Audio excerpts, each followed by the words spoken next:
used to have really weird sleeping patterns as a child as well. I used to sleep sit, and my parents would walk into the room in the morning and they would just find me sitting but sleeping.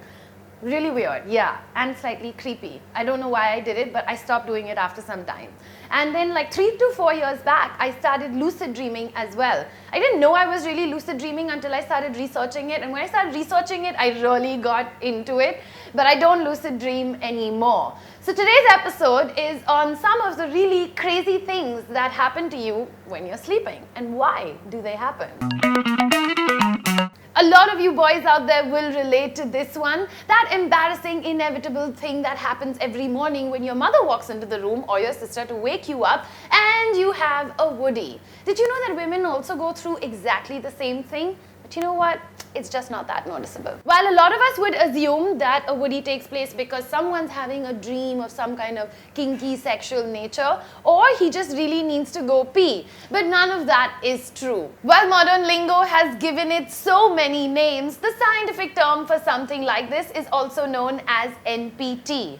An NPT can happen like 3 to 5 times in a night, and it can also sometimes last up to 30 minutes. The most common time is definitely when you're falling asleep or waking up. And scientists believe that the nerves in your love muscle, those release nitrous oxide, which dilates the blood vessels around them. And that increases the blood flow and leads to that inevitable erection. In fact, it has little to do with the time of day, but a lot to do with what stage of sleep you're in. The woody, that happens because of neuroreflexes that are stimulated during the REM stage. There are 3 stages of sleep: wakefulness, non-REM, and REM. Wakefulness, it's that moment where you're just about trying to fall asleep.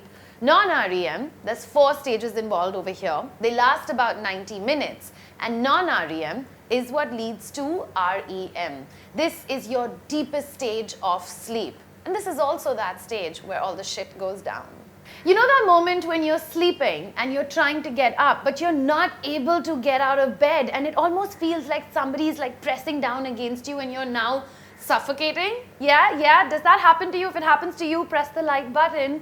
And if you did just press the like button, it happens only to 6% of the population. There's 3 main parts to our brain, and each part of the brain has some kind of function associated with it. Sleep paralysis basically happens when there is miscommunication between all these 3 parts. Now, during the REM stage of sleep, the muscles of the body are paralyzed so that you don't accidentally land up acting out whatever it is that you're dreaming. And it's that moment of miscommunication between those 3 parts that, you kind of land up acting something out. That's how you also end up sleepwalking, sleep talking, and sleep eating. A sleep paralysis attack, that most likely will happen if you enter the REM stage of sleep very quickly, just when you've hit the pillow, instead of the normal 90 minutes that it takes. Other factors that also might cause sleep paralysis are lying on your back and drifting off to sleep, some kind of disruption in your sleep pattern like a weird work schedule,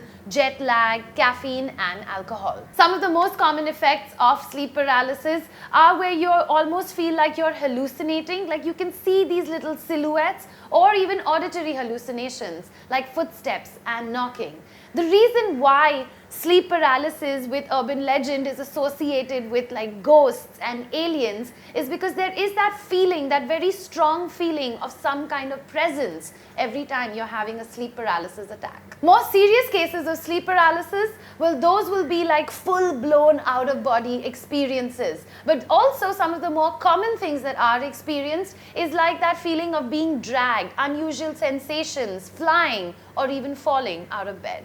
Sometimes sleep paralysis can get even more twisted, where you actually are convinced and believe that you were awake, trying to get yourself awake, and you got yourself awake, and now you actually were sleeping. It sounds a little complicated, and scientists have also been scratching their heads for a long time trying to figure that out. But what they do presume that occurs when you go into that REM stage much faster when you hit the pillow than the normal 90 minutes that it takes. And that brings us to our next really common thing that a lot of us experience when we are sleeping. That feeling of falling, like as if you're being jerked out of bed.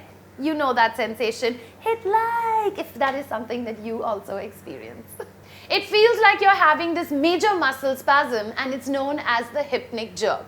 A hypnic jerk, it's that involuntary twitching of a muscle or muscles, and it most commonly occurs when you're just about falling asleep. So that's why when you experience a hypnic jerk, it just suddenly causes you to wake up like, oh my god, what was going on? And it's that sudden jolt that your body goes through that gives you that experience of falling. So now that we've broken down a whole bunch of things that happen to you when you are sleeping, yes, I haven't spoken about all of them because then this episode would be like 20 minutes long. But if you have something that you want to share with the rest of the tribe, just put it down in the comment section below. Scientific explanations are always there. So why don't you sit and tell people in the tribe some of the old wives' tales that you have heard associated with some of these sleeping disorders. Let's share them with everyone in the tribe down below. I can't wait to hear from you. Like, comment and subscribe. And if you've just joined us, welcome to the tribe, buddy. Let's see how you can deal with something that most of the population suffers from: procrastination. The 2-minute rule, what it does is that it overcomes that laziness. Songs like YMCA, Who Let the Dogs Out, and Michael Jackson's songs were known to be the most common earworms that a lot of people suffered from.